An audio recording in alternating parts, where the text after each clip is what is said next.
A lot of us love Mario Kart, but have you ever heard of Mario Kart Arcade? As the name suggests, these games are exclusively playable in arcades, and they're quite different from the normal series. Unlike here in Germany, where arcades have almost disappeared nowadays, they remain extremely popular in Japan, causing this series to have gotten several entries over the years. It all began in 2005 with Mario Kart Arcade GP, developed by Namco in cooperation with Nintendo. This game signaled Mario Kart's invasion of arcades, and quickly won over many players. Unlike the previous console titles, it naturally made use of a steering wheel and pedals to provide a more realistic driving experience. The game also featured several characters that never appeared in any of the Mario Kart console titles. Namco's Pac-Man characters, Pac-Man, Miss Pac-Man and Blinky. As a result, it became the first Mario Kart game to include crossover characters, many years before Mario Kart 8 would take a similar approach. Alongside the 3 Pac-Man characters, there were also 8 characters from the Mario universe, ensuring plenty of racing fun. One of the game's unique features was its item system. In normal Mario Kart games, every player can obtain all available items, but this title took a similar approach to Mario Kart Double Dash. Each character had 6 special items of their own, resulting in the largest item pool ever seen in the series up to that point. Mario Kart Arcade GP featured 93 items in total, almost 4 times as much as Mario Kart World's 28 items. However, only 3 items were active in any given race, depending on the selected character and track. Players could also protect themselves from these items to some extent through a temporary shield gained by drifting. People had to showcase their skills in 12 tracks spread across 6 cups, which was not only challenging but likely quite expensive as well, since each race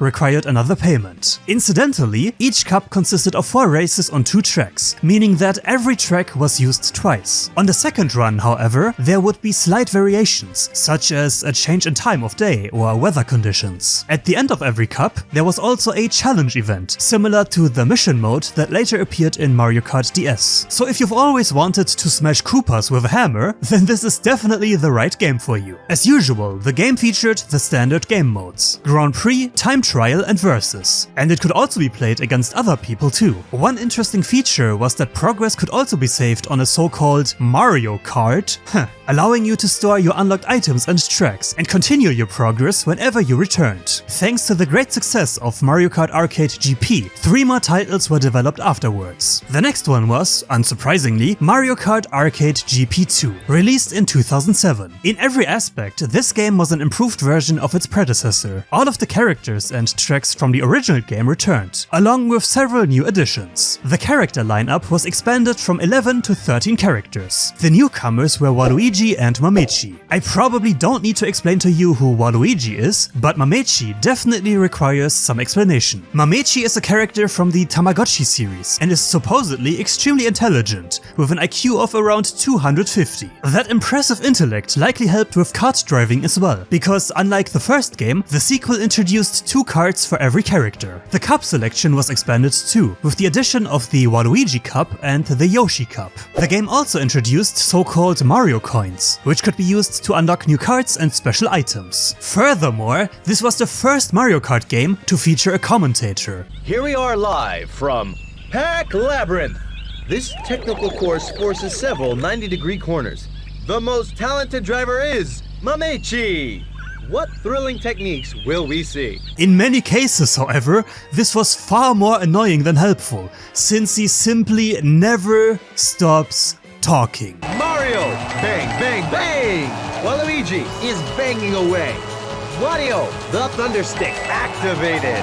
Luigi, the Thunderstick activated. Yoshi, bang, bang, bang! Well, enough banging for one video. In many ways, the game doesn't feel like a true sequel, but rather like an enhanced version of the first game. In the context of arcade games though, that actually makes a lot of sense. More tracks means more revenue, and developers don't need to create an entirely new game to give players a reason to keep playing. A somewhat bigger leap came with Mario Kart Arcade GP DX, released in 2013. While Miss Pac-Man, Blinky and Mametchi were no longer part of the roster, several new characters were added instead. Baby Mario, Baby Peach, Bowser Jr., Daisy, King Boo, Lakitu, Metal Mario, Rosalina, and Don-chan. Don-chan is, of course, known from Namco's Taiko no Tatsujin series. In addition, several alternate costumes were available for certain characters. Mario, for example, could be played as Fire Mario, Tanuki Mario, or Gold Mario. Don-chan also received various alternate forms. The card selection was also significantly expanded, with a total of 29 cards now being available. I should mention, however, that not all characters, costumes, and cards were available from the start. Some were added over the years through updates, while others could only be obtained through special events. King Boo, for example, was only available during a limited time event, meaning you had to play during that period and save your progress in order to keep him permanently. The item lineup was expanded once again and featured the largest collection of items in Mario Kart history, with a total of 100 items. There were also new game modes. In addition to Grand Prix, Time Trial, and Versus, the game also introduced National Battle, 2-player co-op, and Team Battle. 2-player co-op and Team Battle are fairly self-explanatory, but National Battle probably needs some explanation. National Battle was exclusive to Japan and involved competing against other players from across the country, more specifically from different prefectures of Japan. Up to 4 players could participate, and the winner would earn new frames for their avatar. Players could also unlock 3 special cards this way. To unlock these cards, however, you had to defeat players from all 47 prefectures of Japan. A pretty cool concept. Since the game was released after Mario Kart 7, it also adopted the game's glider and underwater mechanics. As a result, all of the tracks were heavily redesigned to include new flying and underwater sections. While Mario Kart Arcade GP2 felt more like a slightly expanded version of the original, the later deluxe version truly lived up to its name and felt like a completely new installment. But all of that pales in comparison to the newest entry in the series. Because if you've already been thinking,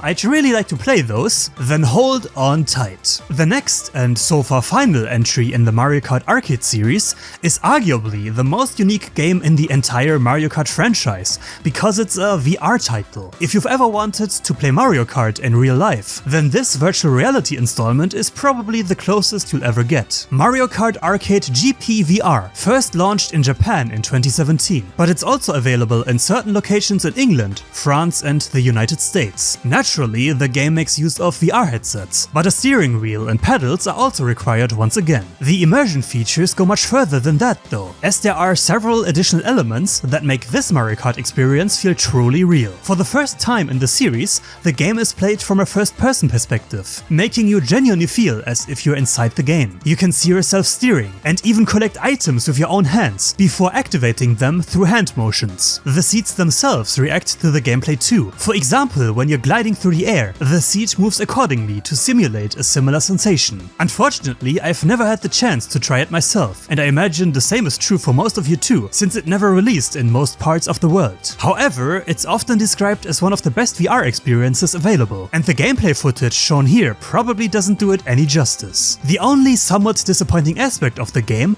is its very limited amount of content. There are only 4 playable characters: Mario, Luigi, Peach, and Yoshi, as well as 2 CPU opponents, Wario and Bowser. The number of tracks and items is also heavily limited. There's only a single track, although it is segmented, highly varied and fairly long. As for items, there are just 3: Banana, Green Shell, and the Hammer. Even so, I'm sure it's a very cool experience, and I envy anyone who has had the chance to try it. In the end, Mario Kart Arcade is a bizarre journey into a completely different, yet somehow familiar world. Over the last 20 years, 4 additional Mario Kart titles have been released alongside the console games, but almost nobody knows about them because they're arcade games. The crossover between Nintendo and Namco may seem unusual outside of Smash Bros, but it definitely works, and I hope these games will someday come to Nintendo consoles too.